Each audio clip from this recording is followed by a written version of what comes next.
الحمد لله رب العالمين الرحمن الرحيم مالك يوم الدين وأشهد أن لا إله إلا الله وأشهد أن سيدنا ومولانا محمدا عبده ورسوله أرسله إلى الناس كافة بشيرا ونذيرا.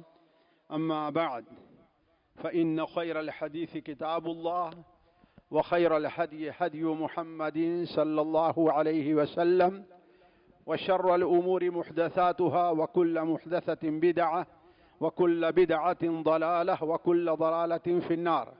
فأعوذ بالله السميع العليم من الشيطان الرجيم من همزه ونفخه ونفثه. بسم الله الرحمن الرحيم. لعن الذين كفروا من بني إسرائيل على لسان داود وعيسى بن مريم ذلك بما عصوا وكانوا يعتدون كانوا لا يتناهون عن منكر فعلوه فبئس ما كانوا يفعلون. سبحانك لا علم لنا إلا ما علمتنا إنك أنت العليم الحكيم. رب اشرح لي صدري ويسر لي أمري واحلل عقدة من لساني يفقه قولي واحلل عقدة من لساني يفقه قولي. ساتھیو، ہم نے سورہ مائدہ کی 2 آیتیں آپ کے سامنے تلاوت کی ہیں، 78 اور 79، 78 اور 79۔ یہ 2 آیتیں اللہ تبارک و تعالی نے ان دونوں آیتوں میں بنو اسرائیل کا تذکرہ کیا ہے، اور یہ واضح کیا ہے کہ بنو اسرائیل انبیاء کی زبانوں پر ملعون قرار دیے گئے، اور اس کی وجہ کیا تھی؟ اس کی وجہ بھی بیان فرمائی ہے، اور اللہ تبارک و تعالی نے اس کی 3 وجہ بیان کی ہے کہ اس وجہ سے وہ ملعون قرار دیے گئے ہیں۔ ایک بات یہاں پر واضح کر دوں کہ دیکھیے، اللہ تبارک و تعالی نے قرآن مجید میں جو پچھلی قوموں کا انبیاء علیہم السلام اور ان کے مخالفین کا جو واقعہ بیان کیا ہے، جو تذکرہ کیا ہے، وہ محض معرفت کے لیے نہیں ہے، محض صرف اس لیے نہیں کہ ہماری معلومات میں اضافہ ہو، نہیں، اس کے پیچھے اللہ تبارک و تعالی کی متعدد حکمتیں موجود ہیں، جن کا ذکر اللہ نے قرآن مجید میں بار بار کیا ہے۔ مثال کے طور پر انبیاء علیہم السلام کا جتنا تفصیلی اور لمبا تذکرہ سورہ ہود میں ہے، کسی اور سورت میں وہ نہیں ہے۔ انبیاء علیہم السلام کی دعوت کیا رہی ہے، اور ان کی قوم نے ان کے ساتھ کیا معاملہ کیا، اور پھر جن قوموں نے نبیوں اور رسولوں کو جھٹلایا، ان کی تکذیب کی ہے، اس دنیا میں ان کا کس قدر برا انجام ہوا، یہ ساری چیزیں بڑی تفصیل سے سورہ ہود میں بیان ہوئی ہیں۔ اسی لیے بعض تابعین نے خواب میں دیکھا کہ نبی کریم صلی اللہ علیہ وسلم سے ان کی ملاقات ہے، اور پوچھا کہ اے اللہ کے رسول صلی اللہ علیہ وسلم، آپ کا یہ فرمان کہ شیبتنی ہود و اخواتہا، سورہ ہود اور اس کی ہم مثل سورتوں نے مجھے بوڑھا کر دیا ہے، یہ حدیث سنن ترمذی وغیرہ میں صحیح سند سے مروی ہے۔ تو آخر اس میں کیا چیز موجود ہے جس نے آپ کو بوڑھا کر دیا؟ تو آپ نے فرمایا، اس میں اللہ تعالیٰ نے حکم دیا ہے فاستقم کما امرت۔ یہ نبیوں کا سلسلہ آپ کے سامنے بیان کیا گیا، نبیوں کے ساتھ ان کی قوموں نے کیا معاملہ کیا اس کا ذکر ہوا۔ اب آپ پریشان نہ ہوں، بلکہ جس طریقے سے انبیاء اپنی دعوت میں، اپنے منہج میں ثابت قدم رہے ہیں، فاستقم کما امرت، ویسے ابھی ثابت قدم رکھیے۔ یہ چونکہ بہت ہی مشکل اور بھاری کام ہے، اس لیے اس آیت نے اللہ کے رسول صلی اللہ علیہ وسلم کو بوڑھا کر دیا. اسی سورت کے آخر میں ایک آیت سے پہلے اللہ تعالیٰ فرماتا ہے كَذَلِكَ نَقُصُّ عَلَيْكَ مِنْ أَنْبَاءِ مَا قَدْ سَبَقَ لِنُثَبِّتَ بِهِ فُؤَادَكَ وَقَدْ جَاءَكَ الْحَقُّ مِنْ رَبِّكَ وَمَوْعِظَةً وَذِكْرَى لِلْمُؤْمِنِينَ. اگر مجھ سے آیت پڑھنے میں غلطی نہیں ہو رہی ہے تو اس آیت میں اللہ تبارک و تعالی نے قوموں کے ذکر کے 4 حکمتیں بیان کی، 4 فائدہ بیان کیا ہے. اور وہ فائدہ ہمارے اور آپ کے لیے ہے. وہ فائدہ ہمیں اور آپ کو ہمارے بطور عبرت کے ہے. وہ فائدہ کیا ہے؟ پہلا فائدہ لِنُثَبِّتَ بِهِ فُؤَادَكَ، تاکہ اس کے ذریعے آپ کے دل کو ہم ثابت قدم رکھیں، آپ پریشان نہ ہوں کہ آپ کو اتنی اذیت پہنچائی جا رہی ہے، آپ پریشان نہ ہوں کہ آپ کو تکلیف دی جا رہی ہے، آپ پریشان نہ ہوں کہ آپ کو نماز پڑھنے سے روکا جا رہا ہے، آپ پریشان نہ ہوں کہ آپ کے ساتھیوں کو قتل کیا جا رہا ہے، اذیت پہنچائی جا رہی ہے. اس لیے کہ آپ کوئی نئے اکیلے آدمی نہیں جن کے ساتھ یہ معاملہ پیش آیا ہو. یہ معاملہ آپ سے پہلے نوح، ہود، صالح، ابراہیم، لوط، ان سبوں کے ساتھ پیش آ چکا ہے. نہ تنہا من دری میں خانہ مستم، ایک فارسی کا شعر ہے، نہ تنہا من دری میں خانہ مستم جنید و شبلیو عطار شد مست. تو اگر انسان کو یہ معلوم ہو کہ مثال تو ایک لڑکا ہے امتحان میں بیٹھے، اس کے 4 5 6 ساتھی ہیں، اگر صرف وہ فیل ہو اور باقی سارے کامیاب ہو تو اس کو کیا تکلیف ہوگی، ہے نا؟ برخلاف اس کے اسے یہ معلوم ہو کہ ہاں فلاں بھی فیل ہو گیا ہے، فلاں بھی فیل ہے، فلاں بھی فیل ہے، تو اس کو سکون ملے گا نا، اطمینان حاصل ہوگا کہ میں اکیلے ہی نہیں ہوں. تو آپ یہ نہ سمجھیں کہ آپ اکیلے ہیں. یہ معاملہ جو آپ کی قوم آپ کے ساتھ کر رہی ہے، یہ دیگر نبیوں، آپ سے پہلے نبیوں کے ساتھ بھی کرتے، لِنُثَبِّتَ بِهِ فُؤَادَكَ، تاکہ اس کے ذریعے سے ہم آپ کے دل کو تقویت دیں. اور دوسری چیز کیا ہے؟ دوسرا فائدہ، اللہ تعالیٰ نے آپ کے سامنے، آپ کی طرف حق اور سچے قصے بیان کیے ہیں. لوگ جھوٹوں قصے، کہانیوں کے پیچھے پڑے رہتے ہیں. انبیاء علیہ السلام جن کا تذکرہ ہوا، یہود اور نصارہ نے ان کے بارے میں غلط روایات بیان کر رکھی ہیں، لیکن ہم ان تمام چیزوں کی تصحیح کر رہے ہیں اور سچے جو واقعات ہیں وہ آپ کے سامنے رکھ رہے ہیں. تیسرا فائدہ وموعظہ، یہ نصیحت ہے. کن لوگوں کے لیے؟ ان لوگوں کے لیے جو راہ حق سے بھٹکے ہوئے ہیں. یہ بڑا ہوشیار رہیں، یہ اپنی طاقت کے اوپر، اپنے گھمنڈ پر، اپنی قوت پر، اپنی حکومت پر اترائیں نہیں. اگر انہوں نے ہوش کے ناخن نہیں لیا، اگر انہوں نے عبرت کے ناخن نہیں لیا، پچھلی قومیں جن کا ذکر ہوا ہے ان سے اگر انہوں نے عبرت حاصل نہیں کی تو ان کا انجام بھی وہی ہوگا جو قوم نوح، قوم ہود، قوم ثمود کا ہوا ہے. فرعون بھی اپنی طاقت میں اترا رہا تھا، انا ربکم الاعلی کا نعرہ بلند کر رہا تھا اور کہہ رہا تھا کہ ہذہ الانہار تجری من تحتی، یہ دیکھتے نہیں میرے حکم سے میرے نیچے نیچے نہریں بہ رہی ہیں. وہ رب العالی کو بھول گیا اس نے. تو اللہ تعالیٰ نے کیا کیا؟ وہی نہر اور وہی پانی جس پر فخر کر رہا تھا کہ میرے نیچے بہ رہی ہیں، اللہ نے اسی پانی کو اس کے اوپر سے گزار دیا ہے.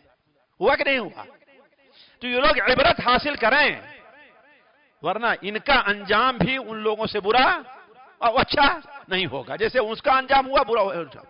اور تیسرا فائدہ کیا ہے؟ وَذِكْرَى لِلْمُؤْمِنِينَ، یہ آپ لوگوں کے لیے ہے. وَذِكْرَى لِلْمُؤْمِنِينَ، مؤمنین کے لیے.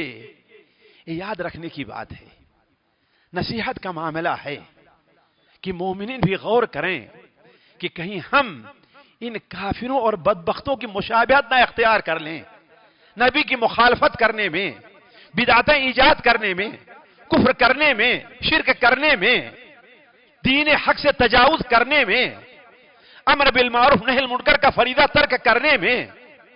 کہیں ہم ان باتوں کے مرتکب نہ ہو جائیں، ورنہ اللہ تعالیٰ کے ساتھ کسی کی دوستی نہیں ہے۔ اللہ تعالیٰ کے ساتھ کسی باپ بیٹے کا رشتہ نہیں ہے۔ اللہ تعالیٰ کے ساتھ کس بات کا رشتہ ہے؟ عابد اور معبود کا رشتہ ہے۔ عابد اور معبود کا۔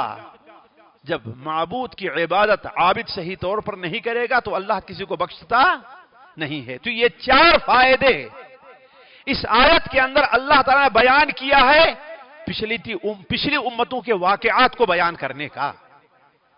تو اللہ تبارک و تعالی نے اس آیت کے اندر 2 آیتوں میں جو ہم نے آپ کے سامنے پڑھی، سورہ المائدہ کی یاد رکھیں، کس سورت کی؟ مائدہ کی۔ اور جو پڑھے لکھے لوگ مقرر داعی حضرات ہیں اس پر توجہ دیں۔ اللہ تبارک و تعالی نے بنو اسرائیل کا ذکر کیا ہے۔ آپ نے کیا بیان فرمایا؟ لعن الذین کفروا من بنی اسرائیل، لعن، لعنت کیے گئے، ان پر اللہ کی لعنت برسی۔ لعنت کس چیز کو کہتے ہیں؟ شریعت کی نظر میں لعنت سے بڑا کوئی گالی نہیں ہے، لعنت سے بڑی کوئی، اسی لیے کسی مومن کو ملعون قرار دینا یہ جائز نہیں ہے کہ تو ملعون ہے، یہ جائز نہیں ہے۔ صحیح بخاری میں ہے کہ ایک صحابی شراب پیتے تھے، پکڑ کر کے لائے گئے، 80 کوڑے برسائے گئے، لائے گئے، کوڑے برسائے گئے، لائے گئے، کوڑے برسائے گئے۔ تیسری بار جب لائے گئے تو حضرت خالد بن ولید نے کہا کہ اس کے اوپر اللہ کی لعنت ہو، بار بار شراب پیتا ہے اور ذلیل ہوتا ہے، کوڑے برسائے جاتے ہیں۔ آپ نے فرمایا لا تلعنوا لا تعینوا الشیطان علیہ، کیا تمہیں معلوم نہیں ہے کہ اللہ اور اس کے رسول سے محبت کرتا؟ مومن ہے، آپ یہ کہیے کہ شراب پینے والے پر اللہ کی لعنت ہے، شرک کرنے والے پر اللہ کی لعنت ہے، جھوٹ بولنے والے پر اللہ کی لعنت ہے، لیکن اگر آپ کسی کو دیکھیں کہ وہ جھوٹ بول رہا ہے تو آپ یہ نہ کہیں تیرے تو ملعون ہے، یہ جائز نہیں ہے۔ کسی کو خاص کر کے یہ اتنا بڑا گناہ، اور ہمیں توجہ دینی چاہیے، یہ وقت نہیں کہ میں لعنت پر آپ کے سامنے تقریر کروں۔ لعنت ایک ایسا گناہ ہے، ایک ایسا کلمہ ہے جس کا نتیجہ نکل کر کے رہتا ہے، نتیجہ اس کا غلط نہیں ہوتا۔ نبی کریم صلی اللہ علیہ وسلم کی حدیث ہے، جب کوئی شخص کسی چیز پر، کسی جانور پر، کسی انسان پر لعنت بھیجتا ہے تو لعنت پہلے اوپر جاتی ہے اور آسمان کے دروازے اس کے لیے بند کر دیے جاتے ہیں، اس لیے کہ اللہ تک الیہ یصعد الکلم الطیب، پاک کلمے جاتے ہیں، لعنت پاک کلمہ نہیں جو ہو جائے۔ آسمان کے دروازے بند ہوتے ہیں۔ اللہ تعالیٰ فرماتا ہے جس پر لعنت کی گئی ہے، جس کے اوپر تجھے بھیجا گیا اس کے پیر سے اوپر چلی جا، پھر لعنت وہاں سے آتی ہے نیچے۔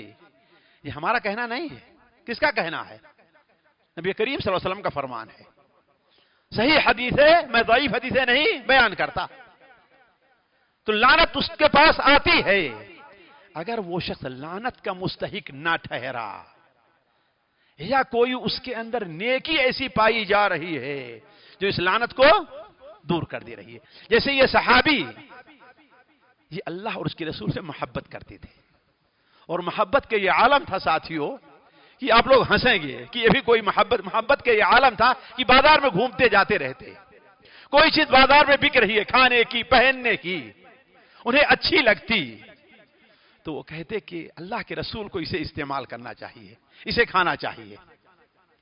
دکاندار سے جا کر کہتے کہ یہ چیز اللہ کے رسول کو دے دو، دکاندار سمجھتا کہ اللہ کے رسول نے بھیجا ہے انہیں کس لیے؟ خریدنے، سودا لانے کے لیے۔ کہتے یہ چیز کس کو دے دو؟ اللہ کے رسول کو دے دو۔ وہ لے کر کے آتے، آپ صلی اللہ علیہ وسلم کی خدمت میں پیش کر دیتے کہ لیجیے۔ آپ صلی اللہ علیہ وسلم اسے سمجھتے کہ میرے لیے ہدیہ لے آیا ہے، لے کے استعمال کر لیتے۔ پھر جب دکاندار کے پاس سے گزر ہوتا تو آپ کہتے، دکاندار آپ سے تذکرہ کرتا کہ وہ چیز، کہا کہ میں نے کب خریدی تھی، کہا میں نے کب خریدی تھی، کہا وہ شخص تو آیا تھا اور وہ یہ کہہ کر کے گیا ہے کہ اللہ کے رسول صلی اللہ علیہ وسلم کو چاہیے۔ تو آپ صلی اللہ علیہ وسلم مسکرا دیتے اور وہ اس کے قیمت ادا کر دیتے۔ تو جب حضرت عبداللہ سے پوچھا جو یہ کام کرتے تھے کہ تم نے ایسا کیوں کیا، کہا اے اللہ کے رسول صلی اللہ علیہ وسلم سچ پوچھئے تو مجھے یہ پسند آیا کہ آپ اس کو کھائیں، آپ اس کو استعمال کریں، لیکن میرے پاس اتنا پیسہ نہیں تھا کہ میں اس کو خرید سکوں، میرے پاس اتنی قیمت نہیں تھی، لیکن میرا جی کہہ رہا تھا آپ کی محبت میں کہ آپ اس کو استعمال کریں، اس لیے اس بہانے سے میں لے آیا کہ آپ ہر ایک کا حق تو دے دیں گے ہی، لہذا آپ کھا تو لیں، میری خواہش تو پوری ہو جائے۔ یہ آپ سے محبت کا ان کا جذبہ تھا، لیکن انسانی تقاضے کے تحت وہ غلطی شراب پینے کی ہو جاتی تھی۔ تو جب صحابی نے کہا اس کے وہ لعنت، ہم نے کہا کہ نہ، کیوں؟ اللہ اور رسول سے جو محبت ہے وہ لعنت کو ان کے اوپر واقع ہونے سے روک رہی ہے، دور کر دے رہی ہے۔ تو لعنت جس کے اوپر بھیجی جاتی ہے اللہ فرماتا ہے جاؤ اسی کی طرف چلی جاؤ، لیکن جب وہ شخص، وہ جانور، وہ چیز اس کی مستحق نہیں ہوتی ہے تو لعنت پھر اوپر جاتی ہے، پھر اوپر جاتی ہے اور دروازے کو اپنے سامنے بند پاتی، اللہ تک نہیں پہنچ پاتی۔ اللہ تعالیٰ فرماتا ہے جا اسی کی طرف چلی جا جس نے تجھے لعنت کیا سے بھیجا ہے، تو اسی کے اوپر واقع ہو جا۔ تو لفظ لعنت، پھٹکار، تمہارا ستیاناش ہو، تم برباد ہو، تم ہلاک ہو، تم تباہ ہو، اللہ کا غضب تمہارے اوپر نازل ہو، اس قسم کی بد دعا دینا کسی کے لیے جائز نہیں ہے، الا یہ کہ اللہ اور اس کے رسول نے اسے ایسا قرار دیا ہو۔ تو لعنت اتنا بڑا گناہ ہے، اتنی بڑی گالی ہے۔ تو لعن الذین کفروا من بنی اسرائیل علی لسان داؤد و عیسی ابن مریم، ان لوگوں پر جو بنو اسرائیل کے لوگ کفر کے اندر مبتلا ہوئے، جو کافر ہوئے، ان کے اوپر اللہ تعالیٰ نے والملعون قرار دیے گئے ہیں۔ ملعون کس نے قرار دیا ہے؟ کون ہے قرار دینے والا؟ علی لسان داؤد و عیسی ابن مریم، اللہ کے نبی حضرت داؤد علیہ السلام نے انہیں ملعون قرار دیا کہ تم لوگ ملعون ہو، ایسا کرنے والے ملعون ہیں۔ وعیسی ابن مریم، اور اللہ کے نبی عیسی ابن مریم نے ملعون قرار دیا ہے۔ آخر کیوں؟ وجہ کیا تھی؟ کیوں ملعون قرار دیے؟ اللہ تعالیٰ فرماتا ذالک ما کانوا، ذالک ما عصوا وکانوا یعتدون، اس لیے کہ وہ لوگ عصیان، گناہوں کا ارتکاب کیا ہے انہوں سے، اللہ اور اس کے رسول کی نافرمانی کی ہے۔ اللہ نے جن باتوں کا حکم دیا، رسول نے جن باتوں کو حکم دیا، اس پر عمل پیرا نہیں ہوئے، اور جن باتوں سے روکا اس سے اپنے آپ کو انہوں نے روکا نہیں ہے۔ عصوا وکانوا یعتدون، اور حد سے تجاوز کرتے تھے، حد سے تجاوز کرتے تھے۔ جو شریعت کی اللہ نے ایک حد رکھی ہے، استاد کے احترام کی، باپ کے احترام کی، بیٹے کے ساتھ شفقت اور محبت کی، اللہ نے ایک حد رکھ دی ہے۔ دوست کی، دوست کے ساتھ کا معاملہ ہو، ایک حد رکھا ہے اللہ تعالیٰ نے، ہر ایک کی ایک حد رکھی ہے۔ اس حد کے اوپر وہ باقی نہیں رہتے، حد سے تجاوز کر جاتے تھے۔ کانوا یعتدون، اور کیا ہے؟ کانوا لا یتناہون عن منکر فعلوہ، وہ برائی، وہ گناہ کا کام، وہ اللہ کی نافرمانی کام جو آپس میں جو کرتے تھے، آپس میں ایک دوسرے کو اس سے روکتے نہیں تھے، اس سے وہ روکتے نہیں تھے۔ لبیس ما کانوا یفعلون، بہت برا کام ہے جو وہ کرتے تھے۔ ساتھیوں، چونکہ مجھے صرف یہ کہا گیا ہے کہ 40 سے 45 منٹ، اس لیے میں زیادہ تفصیل میں نہیں جانا چاہتا اس سے کہ بنو اسرائیل کون تھے، لیکن مختصر آپ یہ جان جائیں کہ بنو اسرائیل کون تھے، یہ کون تھے جن کا ذکر اللہ نے کیا ہے، اور قرآن مجید میں بکثرت ان کا ذکر وارد ہے۔ خود اللہ کے رسول صلی اللہ علیہ وسلم نے بنو اسرائیل کے واقعات بہت سے بیان کیے ہیں، صحیح بخاری، صحیح مسلم وغیرہ متعدد واقعات بنو اسرائیل کے بیان ہوئے ہیں، حتیٰ کہ صحیح بخاری میں آپ نے یہاں تک بیان فرما دیا حدثوا عن بنی اسرائیل ولا حرج، بنو اسرائیل کے واقعات بیان کرو، بنو اسرائیل کے واقعات، ان کے قصے بیان کرو، اس میں کوئی حرج کی بات نہیں ہے۔ اور ایک حدیث جو صحیحین کے علاوہ ہے، علامہ البانی اسے صحیحہ میں نقل کرتے ہیں کہ اللہ کے رسول صلی اللہ علیہ وسلم نے ارشاد فرمایا، حدثوا عن بنی اسرائیل فإن فیہم کانت الاعاجیب، بنو اسرائیل کے واقعات بیان کرو، اس لیے کہ ان میں عجیب و غریب واقعات پیش آیا کرتے تھے۔ یہ بنو اسرائیل، اسرائیل یعنی یعقوب علیہ السلام کی اولاد میں سے ہے۔ اسرائیل کس کا لقب تھا؟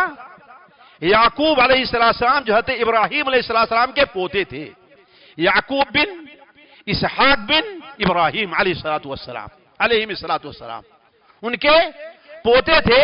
تو یعقوب علیہ السلام کا لقب کیا تھا؟ اسرائیل تھا، اس لیے ان کی اولاد بنو اسرائیل کہی گئی۔ ان کے جو 12 بیٹے تھے، ان کی جو اولاد ہوئی ہے وہ بنو اسرائیل قرار دی گئی ہے۔ اللہ تعالیٰ نے بنو اسرائیل کو جتنے فضائل سے اور جتنی خصوصیات سے نوازا تھا، امت مسلمہ کے علاوہ شاید کسی اور قوم کو اللہ نے نہیں نوازا تھا۔ بلکہ بعض ایسی چیزیں تھیں کہ امت مسلمہ بھی اللہ کی نوازش میں ان سے پیچھے ہے۔ مثال کے طور پر وہ تیہ کے میدان میں تھے، سایہ کے لیے کسی چیز کا انتظام نہیں تھا، دھوپ ہوئی وہ پریشان ہوئے، تو فَظَلَّلْنَا عَلَيْهِكُمُ الْغَمَامِ ہے نا قرآن مجید میں، سورہ بقرہ ہی میں نا، اللہ نے ان کے اوپر بادل ایسے بھیجے جس سے سایہ ہوا، جدھر جاتے بادل ان کے ساتھ جاتا، سایہ کرتے ہوئے چلا جایا کرتا تھا۔ یہ اللہ نے ان کو نوازا تھا۔ اور یہی نہیں، وَأَنزَلْنَا عَلَيْكُمُ الْمَنَّ وَالسَّلْوَىٰ، ان کے اوپر اللہ تبارک و تعالی نے کھانے اور پینے کے لیے سالن بھی بھیجا اور مٹھائی بھی بھیجی۔ منو سلوا، سلوا بٹیر کا گوشت، من ایک قسم کا میٹھا ہے نا، تو گویا کھانے کے لیے میٹھا بھی اللہ نے ان کو دیا بغیر کمائی کے۔ صبح کو اٹھتے تھے، اپنے باغات میں اپنے کھیتوں میں جاتے، زمین کے اوپر دیکھتے، ایک طرف من ہے ایک طرف سلوا ہے پڑا ہوا ہے، جا کر کھا لیتے، کھیتی کرنے کی ضرورت نہیں تھی۔ اللہ نے اس قدر نوازا تھا انہوں نے۔ اور اللہ تبارک و تعالی نے حضرت عبداللہ بن عباس کا ایک قول ہے، امام ابن کثیر نے نقل کیا ہے کہ جتنے انبیاء اس دنیا میں آئے ہیں، 10 ایسے نبی ہیں جو بنو اسرائیل سے نہیں ہیں۔ باقی جتنے بھی نبی آئے وہ سارے سارے کہتے بنو اسرائیل سے تھے۔ کس سے تھے؟ یعنی اللہ کے یہاں ان کا مقام ہے کہ نہیں مقام ہے؟ ذرا سوچیں آپ، ہے نا مقام؟ اس کے باوجود ملعون کیوں قرار دیے گئے؟ وجہ کیا ہے ملعون قرار دیے جانے کی؟ اور ان کے اوپر اللہ تبارک تعالیٰ جو لعنت بھیجی اس کا اثر کیا ہوا؟ پہلا اثر تو ان کے اوپر یہ ہوا کہ وہ حقیقی ایمان سے محروم ہو گئے۔ اللہ نے ان حقیقی ایمان سے کیا کر دیا؟ محروم کر دیا ہے۔ دوسرے، ان کے دل اتنا سخت ہو گئے کہ نبیوں کے، صالحین کے، نیک بندوں کی وعد اور نصیحت کا ان کے اوپر کوئی اثر نہیں ہوا۔ ہر مجلس میں نماز کا ذکر ہوتا لیکن نماز ان سے نہیں پڑھی جاتی تھی، نیک کام کا ذکر ہوتا لیکن نیک کام ان سے ہوتا نہیں تھا، جھوٹ سے روکا جاتا لیکن جھوٹ بولنا، دھوکہ دینا وہ نہیں چھوڑتے تھے۔ جی ہاں، یہ اس کا اثر ہوا ہے۔ اور یہی نہیں، ان کے دل اتنا سخت ہو گئے، اتنا بدبخت ہو گئے کہ انہوں نے نبیوں کے قتل سے بھی پرہیز نہیں کیا ہے۔ نبیوں اور اللہ کے صالح اور نیک بندوں کو انہوں نے قتل بھی کیا ہے۔ یہ ان کے اوپر اللہ تعالیٰ کی لعنت کا اثر تھا، تاکہ اللہ تبارک و تعالیٰ ان کے اوپر مزید ان کو عذاب دے آخرت میں۔ اس لیے کہ آپ جانتے ہیں، ہم دیکھ لیں، آپ ایک مثال دیتا ہوں میں، ایک استاد ہے، اس کے پاس اس کا بیٹا بھی پڑھ رہا ہے، اس کے رشتہ دار بھی پڑھ رہے ہیں، دوسرے لوگ بھی پڑھ رہے ہیں۔ اگر تمام بچے شرارت کریں تو اس کو سزا غصہ کس کے اوپر آئے گا؟ اپنے بیٹے پر آئے گا نا سزا غصہ، ہے بات صحیح کہ نہیں صحیح ہے؟ سب سے زیادہ غصہ کس کے اوپر آئے گا؟ اپنے بیٹے اور اپنے رشتہ دار کے اوپر۔ تو جب بنو اسرائیل اللہ کے اتنے محبوب ٹھہرے تو اللہ تعالیٰ کا عذاب بھی ان کے اوپر ویسے ہی اسی پر اپنے آپ کو قیاس کر لیں. آپ اپنے آپ کو قیاس کر لیں کہ یہ امت اللہ تعالیٰ کے نزدیک کیا ہے؟ بڑی محبوب. سب سے افضل امت کون ہے اللہ کے نزدیک؟ نبی کریم صلی اللہ علیہ وسلم کی حدیث سنن ترمذی میں ہے، انتم توفون 70 امتا انتم احبها واکرمها علی اللہ. تم جتنی امتیں گزری ہیں اس میں تمہارا نمبر 70واں ہے. 70 پر تمہارا نمبر ہے، یعنی تم سے پہلے اور بھی بڑی 79 امتیں گزر چکی ہیں، لیکن تم اللہ تعالیٰ کے نزدیک سب سے زیادہ محبوب اور سب سے زیادہ اہمیت کے حامل ہو. انتم اکرمها واحبها الی اللہ. تو آپ بھی اللہ تعالیٰ کے نزدیک کیا ہیں؟ لیکن اللہ کی نافرمانی ہوئی، اس کے حدود تجاوز کیے گئے تو اللہ تعالیٰ وہ عذاب دے گا جو کسی اور کو وہ ذلت اور رسوائی ہوگی جو کسی اور قوم کے اوپر نہیں آئی ہے. تو ساتھیوں، اصل میں یہ ذکر کر رہا تھا کہ بنو اسرائیل اتنے اللہ کے نزدیک محبوب ہونے کے باوجود وہ ملعون کیوں قرار دیے گئے؟ اللہ کی لعنت ان کے اوپر کیوں ہوئی؟ اس کی 3 وجہ اس آیت کے اندر بیان ہوئی ہے. 3 وجہ بیان ہوئی ہے، اور اس کو ہماری پہلی بات سے جوڑیے کہ اگر یہی برائی ہمارے اندر بھی پیدا ہو گئی تو گویا ہم بھی ملعون ٹھہریں گے. نعوذ باللہ من ذالک. ہے بات کہ نہیں صحیح ہے؟ اس لیے کہ اللہ نے بتایا ہے کہ یہ جو پرانی پچھلی امتوں کا قصہ ہم آپ سے بیان کر رہے ہیں، اس کا ایک فائدہ کیا بنا ہے؟ کہ موعظہ، نصیحت ہو کہ اگر تم نے بھی ایسا کیا، دیکھ لو کیا انجام ہوا پچھلی قوموں کا. اگر تم بھی ایسے رسولوں کی نافرمانی کرو گے تو تمہارا انجام اس سے اچھا نہیں بلکہ برا ہوگا اس سے تمہارا انجام.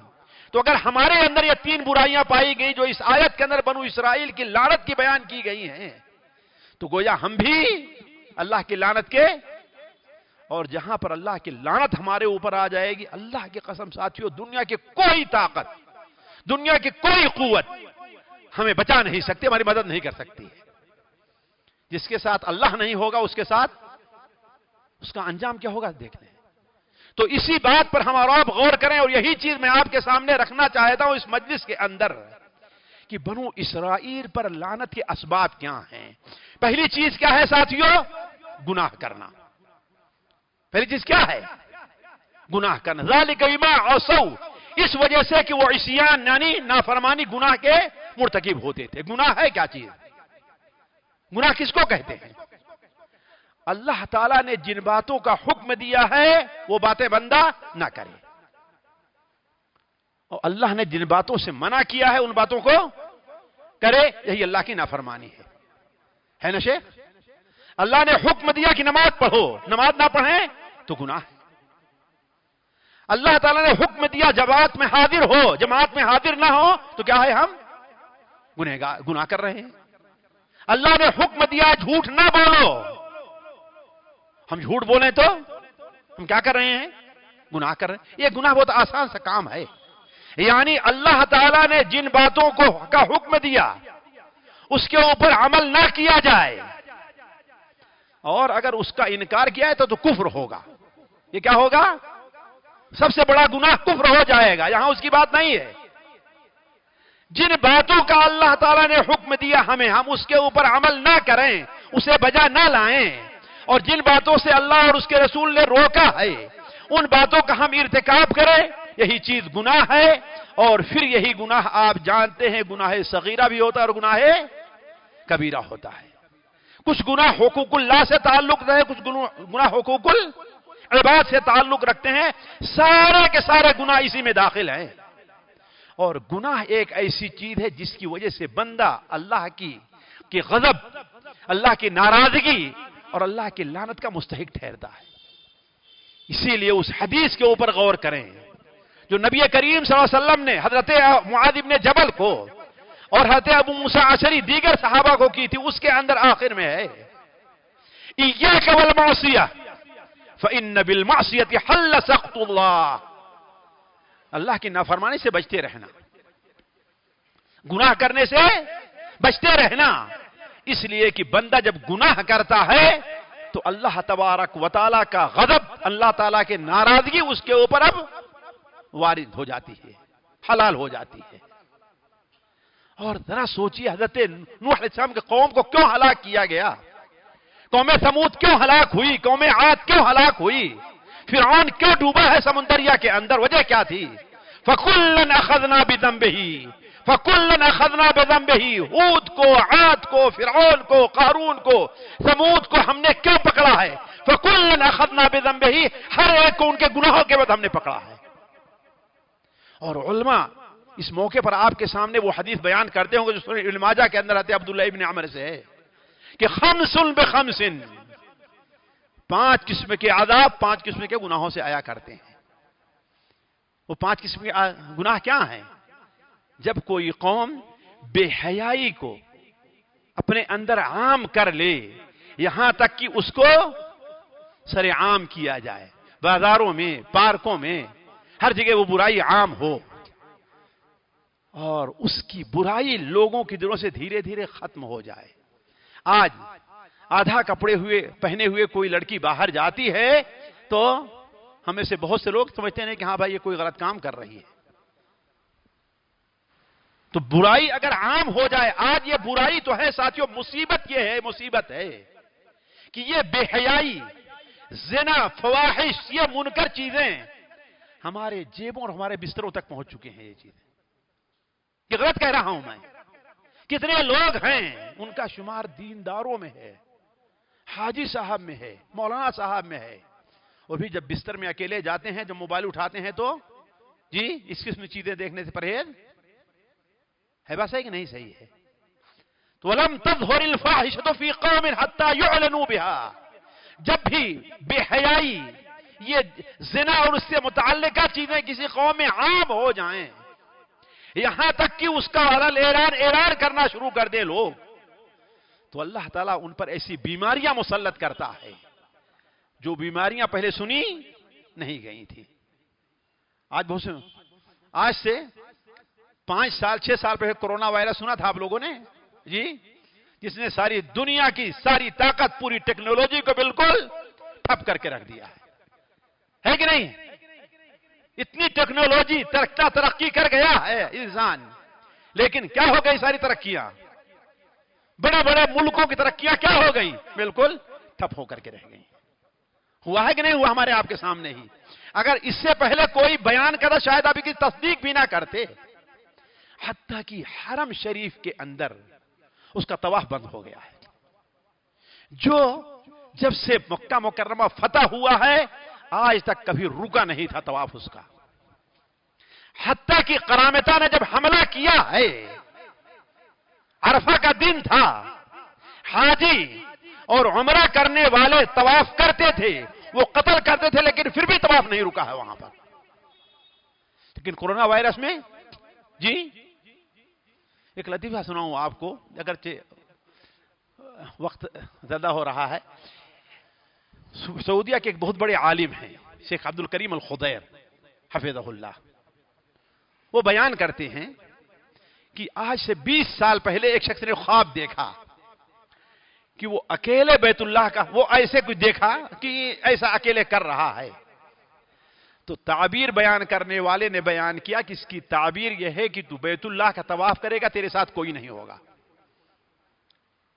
اس نے سوچا کہ یہ کیسے ہو سکتا ہے یار، 24 گھنٹے میں حرم کبھی خالی ہی نہیں رہتا۔ وہ پھر بھول گیا اس خواب کو، اپنے اسے یاد بھی نہیں رہ گیا، 20 سال گزر گئے۔ تو چونکہ پولیس میں کام کرتا تھا تو ان دنوں میں اس کی ڈیوٹی مکہ میں لگی اور گزرا مکہ مکرمہ کے پاس سے، حرم کے پاس سے۔ تو اس نے سوچا کہ ہم باہر سے آئے ہیں، اگر موقع ملتا ہم طواف کیوں نہ کر لیں۔ تو جو پولیس اس کے وہاں نگرانی میں تھے اس سے کہا تم اجازت دو گے کہ میں طواف کروں اس کا بیت اللہ کا؟ کہا جاؤ طواف کر لو۔ اس نے اکیلے طواف کیا ہے، کوئی اس کے ساتھ نہیں۔ 20 سال کے بعد اس کا خواب پورا ہوا ہے، 20 سال کے بعد۔ تو کہنے کا مطلب یہ ہے کہ اللہ تبارک و تعالی ایسی بیماریاں اس برائی کی وجہ سے، جسے آج ہم برائی نہیں سمجھتے ہیں، یا جس کا ارتکاب کرتے ہوئے ہمیں کوئی دل میں کوئی کڑھن نہیں ہوتی، کوئی شرمندگی نہیں ہوتی ہے، اس کا ارتکاب کرتے ہوئے ہمیں کوئی اب عیب نہیں محسوس کرتا الا ماشاء اللہ، یہ جب کسی قوم میں عام ہوتی ہے یہ گناہ تو اللہ اس کے اوپر کیا کرتا ہے؟ ایسی بیماریاں جو پہلے نہیں تھیں. اور جب کوئی قوم اپنے مال کی زکات نہیں دیتی ہے تو اللہ تبارک و تعالی ان کے اوپر ایسی بیماریاں اللہ تبارک و تعالی ان کے اوپر بارش کو روک دیتا ہے. بارش خشک سالی ہو جاتی ہے، لیکن بارش نہ ہونے کا معنی یہ نہیں کہ پانی آسمان سے گر نہیں رہا ہے. نہیں، اللہ نے جس دن سے بارش کا نظام رکھا ہے اس دن سے ہر سال بارش برابر ہوتی، کسی سال کم زیادہ نہیں ہوتی. صحیح ہے جی؟ صحیح ہے؟ یہ نہیں مان رہے ہیں جی؟ قید سالی آتی ہے، جی ہاں قید سالی آتی ہے، لیکن آسمان سے ہر سال بارش برابر ہوتی. نبی کریم صلی اللہ علیہ وسلم نے ارشاد فرمایا ما من عام امطر من عام، کوئی سال کسی سال سے زیادہ بارش والا نہیں، ہر سال بارش برابر ہوتی ہے. لیکن پھر ہم محسوس کرتے ہیں کہ آج اس سال خشک سالی آ گئی، بارش کم ہوئی، محسوس کر رہے ہیں نا. اس کی وجہ کیا ہے؟ نبی صلی اللہ علیہ وسلم نے ارشاد فرمایا جب بندے اللہ تعالیٰ کے مطیع اور فرما بردار ہوتے ہیں تو بارش وہاں پر آتی ہے جہاں سے ان کو فائدہ پہنچ جائے، اور جب اللہ تعالیٰ کے نافرمان ہوتے ہیں تو بارش آسمان سے اسی مقدار میں آئے گی، لیکن سمندروں پر صحراؤں پر وہاں بھیج دی جاتی ہے جہاں سے ان کو کوئی فائدہ نہیں ہوتا ہے. تو بارش اللہ بھیج رہا ہے پانی کو ہر سال برابر ہی. وَلَقَدْ صَرَّفْنَاهُ بَيْنَهُمْ، اس آیت کی تفسیر سورہ الفرقان میں دیکھ لیجئے. تو کہنے کا مطلب یہ ہے کہ اگر کوئی قوم مال کی زکات نہیں دیتی تو اللہ تعالیٰ آسمان سے بارش ان کے علاقے میں کم کر دیتا ہے، خشک سالی آ جاتی ہے. اور جب کوئی قوم ناپ اور تول میں کمی کرتی ہے، ناپ اور تول میں کمی کرنا، خریدنے اور بیچنے، لینے اور دینے میں دھوکہ سے کام لینا. آج کل ناپ تول کا معاملہ تو کم ہو گیا ہے کہ نہیں؟ سب چیز جو ہے وزن سے بیچی جاتی ہے نا، یا کرتون رکھ کے بیچا جاتا ہے، لیکن اس کی بہت سی صورتیں ہمارے ہاں پائی جاتی ہیں. آپ ایک دستی لینے جائیے، اس پر لکھا ہوگا بیسٹ کوالٹی. کیا لکھا ہوگا؟ Super quality. لیکن چاہے ایک بار دھولیے تو سارا کا سارا وہ جھڑ جائے، کسی کام نہ رہ جائے. یہ کمی نہیں ہے ناپ تول میں، اس کی صورت ہے ہی نہیں صورت ہے. آپ ٹماٹر خریدنے جائیے ایک صندوق، سیب لینے جائیے ایک صندوق، انار لینے جائیے ایک صندوق. اوپر کیا ہوگا؟ بڑا بڑا، اچھا اچھا، خوبصورت خوبصورت، اور نیچے صندوق کے چھوٹے چھوٹے گلے. ہوتا ہے کہ نہیں ہوتا ہے؟ یہ سب ناپ تول کی کمی ہے. تو جب کسی قوم میں ناپ تول کی کمی ہو جاتی ہے تو ان پر 3 قسم کا عذاب آتا ہے. 3 قسم کا عذاب. بارش کم ہوتی ہے، مہنگائی بڑھ جاتی ہے، چیزیں مہنگی ہو جاتی ہیں، اور بادشاہ کا ظلم ان کے اوپر ہونا شروع ہو جاتا ہے. ان کا حاکم ان کے اوپر ظلم کرنا شروع کر دیتا ہے. تو علی کل حال ساتھیوں، جو 5 چیزوں کو میں ذکر نہیں کر اشارہ کر رہا تھا کہ اگر بندے کے اندر بندے گناہ کرنے لگیں تو اللہ تبارک و تعالی کے رحمت کے وہ مستحق نہیں ٹھہرتے ہیں.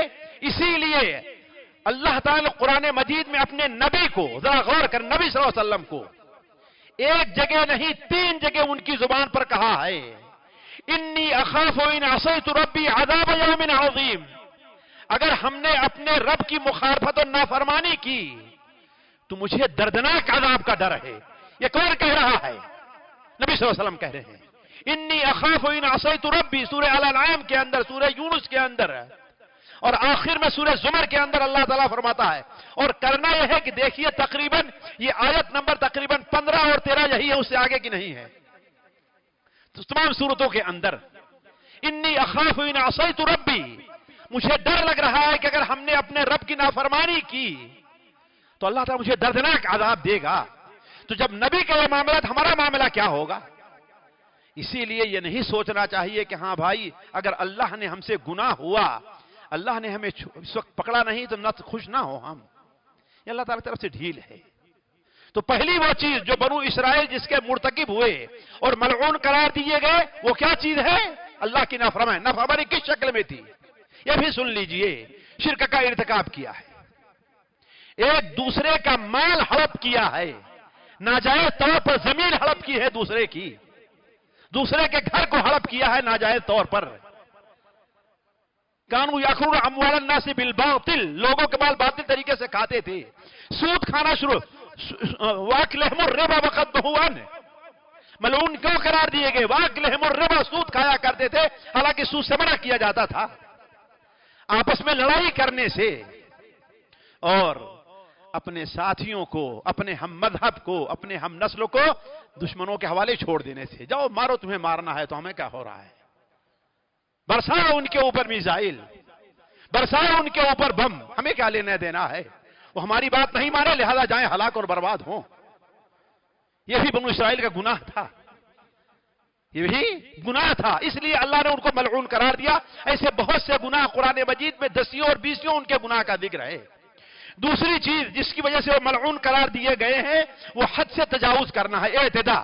اعتداء کا دو معنی علماء نے لکھا ہے، ایک معنی تو یہ ہے کہ دین کے بارے میں وہ افراط اور تفریط کے شکار ہوئے، اور دوسرا معنی یہ ہے کہ لوگوں پر، اپنے ساتھیوں کے پر ظلم کیا ہے۔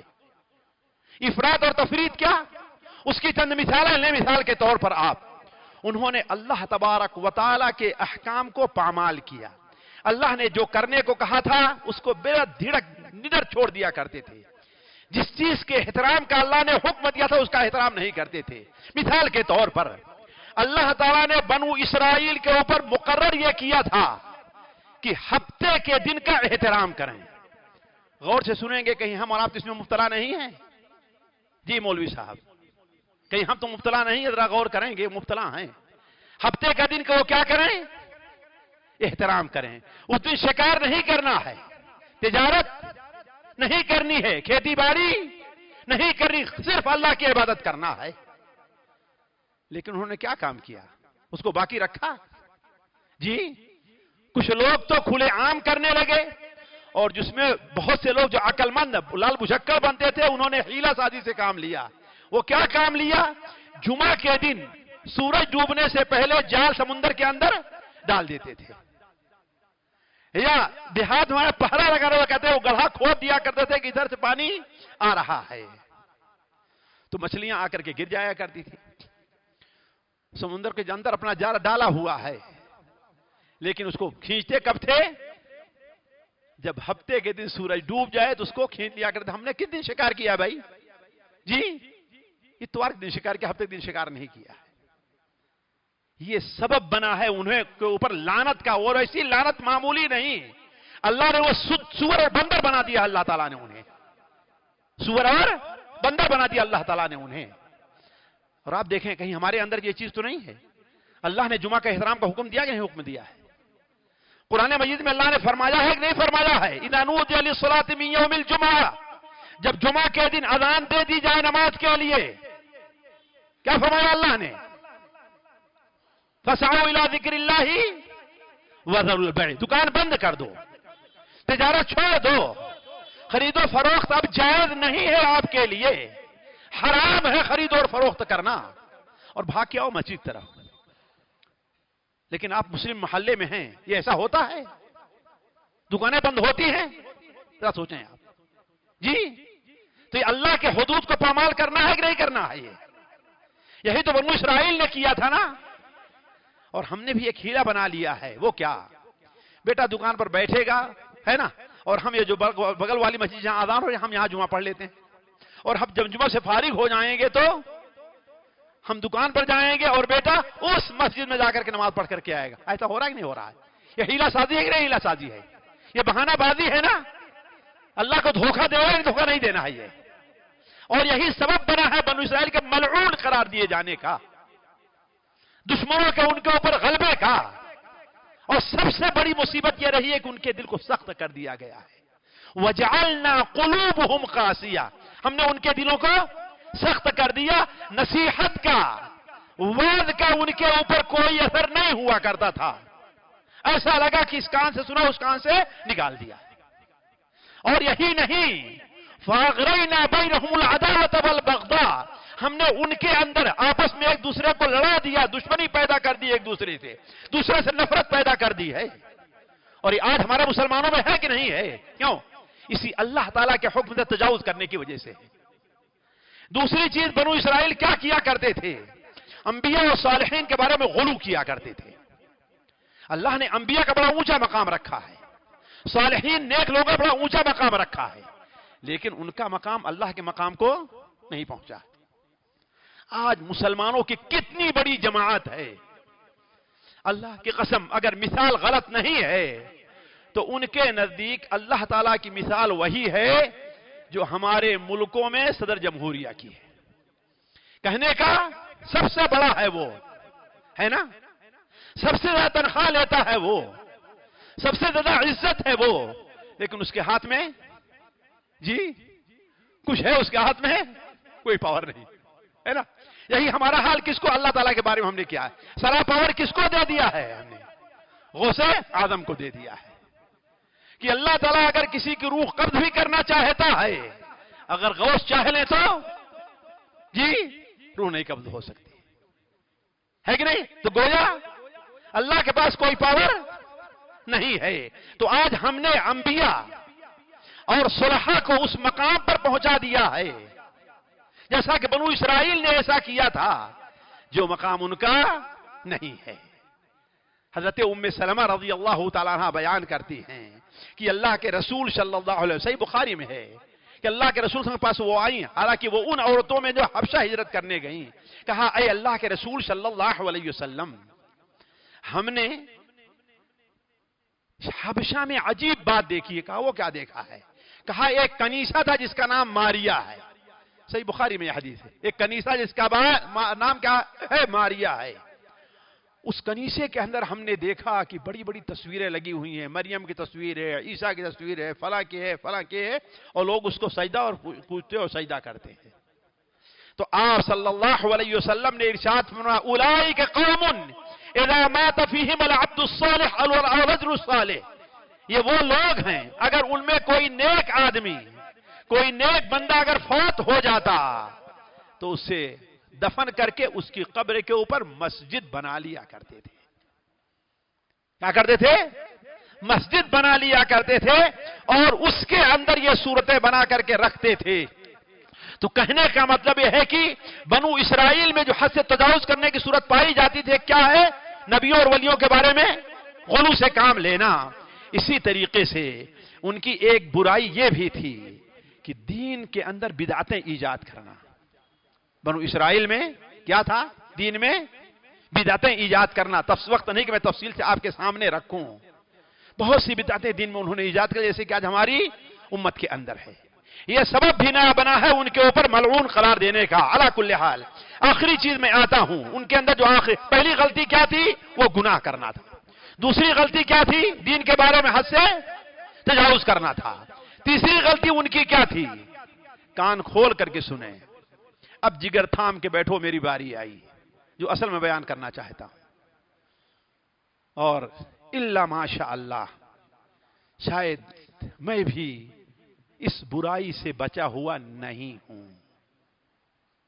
اور اتنی خطرناک برائی یہ ہے کہ اللہ تبارک و تعالیٰ کے لعنت کا بندہ مستحق ٹھہرا ہے.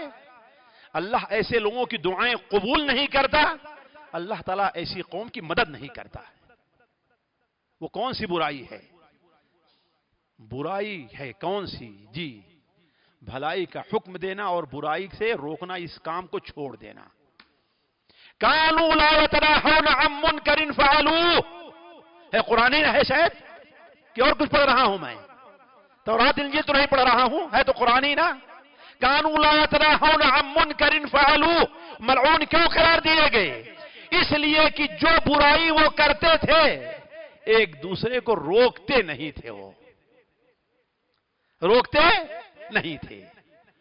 اس کی ایک مثال دی گئی ہے سنن ترمذی کے اندر، سنن ابو داؤد میں، سنن ابن ماجہ میں، جسے علامہ البانی وغیرہ نے ضعیف قرار دیا. امام ترمذی حسن غریب کہتے ہیں، لیکن چونکہ آیت سے مناسبت رکھتی اس لیے میں اس کا ذکر کر رہا ہوں. امام نے کثیر وغیرہ ذکر کیا ہے، ورنہ میں ضعیف حدیث ہے نہیں، اس لیے واضح کر دے رہا ہوں.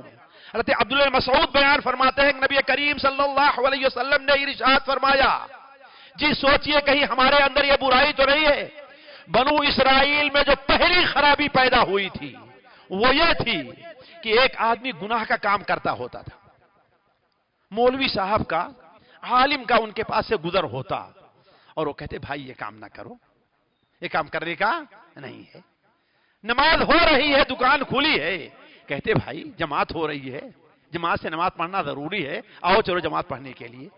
ایک دن دو دن بیان بتایا لیکن وہ نہیں مانا، تو پھر اس کے بعد سے اس کے پاس اٹھنا بیٹھنا، اسے روکنا نہیں، سارا کام کرنا انہوں نے چھوڑ دیا ہے، اٹھنا بیٹھنا شروع کر دیا اس کے پاس، اس کی چائے بھی پیتے، اس کا بسکٹ بھی کھاتے، اس کا ہدیہ بھی قبول کرتے، لیکن اسے نصیحت نہ کرتے، اس لیے کہ اگر نصیحت کریں گے ناراض ہوئے تو چندہ ہمیں کون دے گا، ہے کہ نہیں؟ مسجد کا کام بند ہو جائے گا۔ سچ میں اسے جانتا ہوں، ابھی میں دلی سے آیا، لوگوں نے مجھ سے بیان کیا کہ مسجد کا ذمہ دار، اہل حدیث مسجد کا ذمہ دار، ایک عالم نے کہا کہ یہ اس کا گھر ہے، لیکن آج تک ہم نے کبھی اسے جماعت میں نہیں دیکھا ہے، جماعت سے نماز پڑھتے نہیں دیکھا ہے۔ مسجد کا امام منع کیوں نہیں کرتا ان کو؟ مسجد اللہ کا گھر ہے، اللہ چلائے گا، اگر وہ نہیں دے گا تو اسے روکے گا نہیں۔ تو وہ لوگ ایک بار منع کرتے، دو بار، جب نہیں مانتا تو اس سے ناراض نہ ہوتے، اس کے ساتھ دوستی کو برقرار رکھتے، اٹھتے بیٹھتے اس کے ساتھ۔ اللہ کے رسول صلی اللہ علیہ وسلم نے ارشاد فرمایا جب ایسا کیا تو اللہ نے دونوں کے دل کو برابر کر دیا ہے، جو برائی کرتا تھا اس کا بھی دل، اور جو برائی نہیں کرتا تھا اس کا بھی دل، اور برائی کو برائی نہیں سمجھتا تھا۔ اور جب یہ ہوا تو اللہ تعالیٰ نے ان کے اوپر لعنت بھیجی ہے، پھر یہ آیت پڑھی لعن الذین کفروا من بنی اسرائیل علی لسان داؤد وعیسی ابن مریم ذلک بما عصوا وکانوا یعتدون کانوا لا یتناہون عن منکر فعلوہ۔ اور آپ کو اصحاب سبت کا وہ قصہ یاد ہوگا، اور نہیں تو مولانا لوگ بیان کریں، اس کو بڑی عبرت والا ہے، جس کا ذکر اللہ سورہ اعراف میں کیا ہے کہ جب اللہ تبارک و تعالی نے سمندر کے کنارے جو لوگ آباد تھے انہیں شکار کرنے سے ہفتے کے دن منع کیا، تو ان لوگوں نے کیا کام کیا جو اسے بھی پہلے بتایا نا ہم نے کہ وہ لوگ ہیلے بہانے سے وہ کام کرنا شروع کر دیے۔ تو ان کے علماء نے، بزرگوں نے ان کو ایک دو بار منع کیا، لیکن نہیں مانے تو اٹھے بیٹھے نہیں، یہاں تک کہ جب اللہ کا عذاب آیا ہے انہیں سور بندر قرار دیا گیا ہے۔ تو تین قسم کے لوگ تھے وہ، ایک وہ تھے جنہوں نے بار بار منع کیا اور نہیں مانے، انہوں نے اپنے ان کے درمیان ایک دیوار بنا لی کہ ہم اس طرف رہیں گے تم اس طرف رہو گے، ہمیں ڈر ہے کہ ہمارے پر اللہ کا عذاب آ جائے گا، وہ تو بچ گئے۔ لیکن باقی وہ لوگ جو کرتے نہیں تھے لیکن منع بھی نہیں کرتے تھے، کرتے نہیں تھے لیکن منع بھی نہیں کرتے تھے، جو منع نہیں کرتے تھے اللہ نے انہیں بندر بنایا ہے، اور جو کام کرتے تھے اللہ نے انہیں سور بنا دیا ہے۔ وَجَعَلَ مِنْهُمُ الْقِرَدَةَ وَالْخَنَازِيرَ وَعَبَدَ الطَّاغُوتَ۔ تو یہ بنو اسرائیل پر یہ آیت نازل، ان کے بارے میں یہ آیت نازل ہوئی، لہذا ہمیں اور آپ کو سوچنا چاہیے کہ ہم اس بارے میں کس قدر اللہ کے احکام کی پابندی کر رہے ہیں۔ صرف ایک حدیث کے اوپر غور کر لیے جو مائی عائشہ رضی اللہ تعالیٰ عنہ نقل کرتی ہے کہ نبی کریم صلی اللہ علیہ وسلم ایک بار ہمارے گھر میں داخل ہوئے، پریشانی کے آثار آپ کے چہرے پر نظر آ رہے تھے، کسی سے کوئی بات نہیں کی، وضو فرمایا اور سیدھے مسجد نکل گئے آپ صلی اللہ علیہ وسلم۔ آپ جب مسجد گئے ہیں سیدھے منبر پر کھڑے ہو گئے، میں دیوار سے کان لگا کر کے سننے لگی، آپ نے فرمایا ایھا الناس، اے لوگو، اللہ تبارک و تعالیٰ کا پیغام مجھ تک آیا ہوا ہے کہ اے لوگو، تمہارا رب یہ کہہ رہا ہے بھلائی کا حکم دو، برائی سے روکو، اگر تم نے یہ کام نہیں کیا تو تمہارے اوپر میں دشمنوں کو مسلط کر دوں گا، پھر تم دعائیں کرو گے تمہاری دعا قبول نہیں ہوگی، تم مدد مانگو گے تمہاری مدد نہیں کی جائے گی۔ یہ اتنا اہم ہے بھلائی کا حکم، برائی سے روکنا۔ اور مجھے وقت دے میں آپ کے سامنے بیان کر دوں، علی طنطاوی رحمہ اللہ اپنی کتاب کلمات فی مقالات میں لکھتے ہیں، عالم ہیں، قابل اعتبار عالم ہے، بڑے علماء میں اور بڑے ادبا میں ہے، وہ سعودی تھے، اصل شامی ہے لیکن آ کے سعودیہ میں انہوں نے نیشنلٹی لی ہے، ان کا جدہ میں انتقال ہوا ہے۔ انہوں نے لکھا ہے، اس لیے میں بیان کر رہا ہوں کہ تقریباً 1867 اور 1872 کے درمیان کا ان دنوں میں مصر میں اور حبشہ کے اندر لڑائی چھڑ گئی ہے۔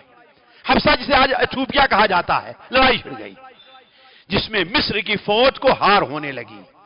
ایک دن گزرا، فوج پیچھے آئی، دوسرے دن پیچھے آئی، فوج ہارتی جا رہی ہے۔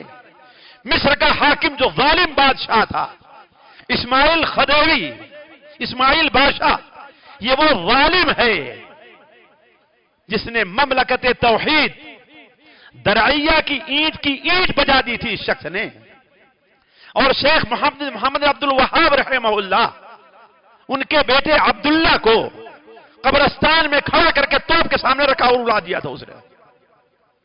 یہ ظالم بادشاہ، ہم جس شہر میں رہتے ہیں لوگ کہتے ہیں ادھر سے اس کا گزر ہوا ہے، اور یہاں جو پانی کے چشمے تھے تمام پانی کے چشمے میں کھجور ٹھوڑ کر کے اس کو بند کیا ہے، تاکہ معلوم تھا کہ الغات والے یہ حکومت کے ہم نوا ہیں، لگا انہیں پانی بھی نہ ملے۔ یہ وہ ظالم تھا، پریشان ہو گیا کہ ہماری فوج ہار رہی ہے، لہذا ایک دن رات کو پریشانی کے عالم میں ٹہلنے کے لیے نکلا کہ ذرا باہر کی ہوا لیں، اور اس کے ساتھ اس کا مشیر، اس کا وزیر بھی تھا۔ اس نے کہا کہ اے فلاں، شریف نام تھا شاہ اس کا، کیا نام تھا، یہ بتاؤ کہ جب تم کسی پریشانی میں الجھن میں مبتلا ہوتے ہو تو کیا کرتے ہو؟ تو اس نے کہا میں تو علماء کو بلاتا ہوں اپنے گھر میں، اور صحیح بخاری کا دور ہونے لگتا ہے تو اللہ تعالیٰ مجھے سکون دے دیتا ہے۔ کہا یہ تو بڑی اچھی بات ہے۔ دوسرے دن فوراً پہنچ گیا ازہر، اور ازہر کے جو العروسی شیخ الاسلام تھے، شیخ الازہر تھے، ان کو بلایا اور کہا کہ کل سے ازہر کی جامع مسجد میں علماء کو بلاؤ اور صحیح بخاری کا دور شروع ہونا چاہیے۔ ٹھیک ہے بھائی، صحیح بخاری پڑھی جانے لگی، لیکن فوج ہارتی جا رہی ہے، پیچھے آتی جا رہی ہے، کوئی کامیابی نہیں مل رہی، صحیح بخاری پڑھنے کا کوئی اثر نہیں ہو رہا ہے۔ تو پھر ناراض ہو کر کے غصے میں جاتا ہے، اپنے سواری ہی کے اوپر سواری لے کر کے گھس جاتا ہے مسجد میں۔ کہا یا تو تم لوگ جو پڑھ رہے ہو علماء نہیں ہو، یا پھر یہ جو کتاب پڑھ رہے ہو صحیح بخاری نہیں ہے، اس لیے کہ تمہارے اس پڑھنے کا کوئی اثر نہیں ہو رہا ہے۔ چونکہ ظالم تھا، کسی کو قتل کرنا اس کے نزدیک ایک گلاس پانی بہا دینے سے بھی ہلکا تھا۔ جو علماء تھے سارے خاموش ہو گئے، چپ چاپ۔ پیچھے سے ایک سیدھا سادہ سا مولوی کھڑا ہوتا، اسے کوئی جانتا نہیں تھا۔ کہا کہ اسماعیل تم غلط کہہ رہے ہو، یہ پڑھنے والے بھی علماء ہیں اور پڑھی جانے والی بھی صحیح بخاری ہے، لیکن ہم نے نبی کریم صلی اللہ علیہ وسلم کی ایک حدیث سنی ہے۔ آپ صلی اللہ علیہ وسلم نے فرمایا اے لوگوں بھلائی کا حکم دو، برائی سے روکو، ورنہ اللہ تعالیٰ تمہارے بروں کو تمہارے اوپر حکومت دے دے گا، بے نمازیوں کو، سود کھانے والوں کو، مشرکوں کو تمہارا حاکم بنا دے گا، اور پھر تم ان سے بچنے کی دعائیں کرو گے، اللہ تعالیٰ تمہاری دعا قبول نہیں کرے گا۔ کہا اس لیے غلطی تمہاری ہے، ایسے ہی تمہاری غلطی ہے، ان علماء کے صحیح بخاری کی غلطی نہیں ہے۔ سارا مجمع سناٹا، بالکل مجمع پہ چھا گیا سناٹا، کوئی حرکت نہیں کر رہا ہے، اور وہیں سے پلٹا ابراہیم بادشاہ اور واپس چلا گیا۔ یہاں علماء ان مولوی صاحب سیدھے تھے، جو چھوٹے سے تھے، کوئی ان کا نام نہیں تھا، کہنے کہ تم نے یہ کیا کام کیا ہے، تم خاموش رہتے سے میں خاموش رہ گیا، تم جانتے نہیں ہو یہ ظالم کیا، اس کے نزدیک قتل کر دینا، کسی کو جیل میں ڈال دینا کوئی اہمیت کا حامل نہیں ہے۔ کہا بھائی دیکھو ہمارے ذہن میں جو کچھ آیا ہم نے کہہ دیا، اس کے بعد معاملہ کس کے سپرد ہے؟ اللہ کے سپرد ہے۔ کہا ابھی یہ بات ہو ہی رہی تھی کہ اس کا وزیر واپس آتا ہے، وزیر اس کا واپس آیا، کہا کہ وہ شیخ، وہ مولوی کہاں ہے جو ابھی ایسی سی باتیں کہہ رہا تھا؟ لوگوں نے کہا کہ یہ ہیں۔ کہا کہ آپ کو حضرت عالی جناب کہتے ہیں نا، عالی جناب آپ کو بلا رہے ہیں، حضرت الجلالہ بلا رہے ہیں آپ کو، آئیے۔ لوگوں نے کہا کہ جاؤ فی امان اللہ، اب شاید ہماری تمہاری ملاقات آخرت ہی میں، یہاں ملاقات نہیں ہوگی تمہاری۔ الوداع کہا سب لوگوں نے، اسے لے جایا گیا دریائے نیل کے پاس جو اس کا محل موجود تھا اسماعیل بادشاہ کا۔ دیکھا کہ وہ کرسی پر بیٹھا ہے۔ اسی لیے ساتھیوں، جو اللہ سے ڈرتا ہے اس سے دنیا کی ساری مخلوق ڈرتی ہے۔ جو اللہ سے ڈرتا ہے دنیا کی ساری مخلوق ڈرتی ہے۔ ہم نے اللہ کی قدر نہیں کی ہے، اللہ کی قدر کو ہم نے پہچانا نہیں ہے۔ وما قدر اللہ حق قدرہ، ورنہ اللہ کے اوپر کسی کی طاقت، لوگوں کے دلوں پر کس کی حکومت ہے؟ جی اللہ کی۔ کسی اور کی حکومت ہے؟ اللہ کی حکومت ہے۔ اسی لیے بعض لوگ اس بات ایسے لوگوں کو یہ سمجھتے ہیں کہ اسے کبھی ہدایت ملنے والی نہیں ہے۔ جیسے حضرت عمر رضی اللہ تعالیٰ عنہ تھے، ایک صحابیہ ہجرت کے لیے جا رہی تھی مکہ مکرمہ کے کنارے، وہاں پہنچی تو شوہر کے ساتھ تھیں اور اپنے بچے کو لی ہوئی تھی، عبداللہ کو، بچے کو لی ہوئی تھی۔ دیکھا کہ ایک چیز بھول گئے ہیں، تو شوہر نے کہا تم یہیں پر بیٹھو نا، میں وہ چیز لے کر کے آ رہا ہوں۔ چھپ کر کے بھاگ رہے تھے، اتنے میں ادھر سے حضرت عمر کا گزر ہو گیا۔ کس کا؟ حضرت عمر کا گزر۔ حضرت عمر نے کہا ام عبداللہ کہاں جا رہی ہو؟ انہوں نے سوچا کہ اب تو پکڑی گئی ہی ہوں، دلیری دکھائی، کہا کیا کریں، تم لوگ یہاں پر ہمیں اللہ کی عبادت نہیں کرنے دیتے تو ہم کہیں چلی جا رہے ہیں جہاں اللہ کی عبادت کریں، کیا کریں ہم؟ یہ کہنا تھا کہ حضرت عمر کی یہ پہلا اثر ہوا ہے، ان کے پہلا سبق تھا، پہلا اثر تھا، پہلی منزل تھی کہ اسلام قبول کرنے کی طرف وہ آئے ہیں۔ اتنی دیر میں حضرت عمر کہے حفظک اللہ یا ام عبداللہ، اللہ تمہاری حفاظت کرے، اور آنکھوں میں آنسو بھرے ہوئے چلے گئے کہ میں اتنا ظالم ہوں کہ مجھ سے لوگ اس قدر ڈرتے۔ وہ چلے گئے تو ان کے شوہر آتے ہیں تو وہ کہتی ہیں کہ آج تم دیکھتے کہ عمر کی کیفیت تو تمہاری بھی حالت بدل۔ کہا وہ کیا ہوا؟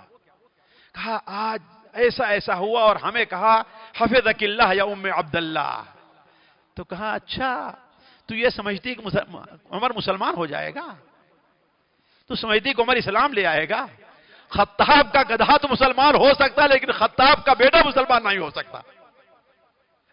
خطاب کا گدھا تو مسلمان ہو سکتا ہے لیکن خطاب کا بیٹا، یہ کہ لوگوں کا نظریہ تھا تو عمر کے بارے میں، لیکن اللہ نے دل پھیر دیا کہ نہیں پھیرا؟ تو دلوں پر کس کو حکومت حاصل ہے؟ اللہ تعالیٰ کو۔ اس نے کہا حضرت بیٹھیے، جو باتیں آپ نے مجھے مسجد میں کہی تھیں وہی باتیں یہاں بھی دہرا دیں، تو وہی باتیں آپ یہاں بھی دہرائیں۔ وہ دہرائے اور امر بالمعروف نہی عن المنکر کی اہمیت بیان کرتے ہوئے ان کو سمجھایا۔ پھر اس کے بعد کہتا ہے کہ آخر ہم نے کیا کیا ہے؟ کہا ہم نے کیا کیا ہے؟ یہی سب سے بڑی مصیبت ہے کہ انسان کو اپنا گناہ کا احساس نہ ہو۔ کیا آپ نے زنا کا لائسنس جاری نہیں کیا ہے؟ کیا آپ کے آرڈر سے سودی بینک نہیں چل رہے ہیں؟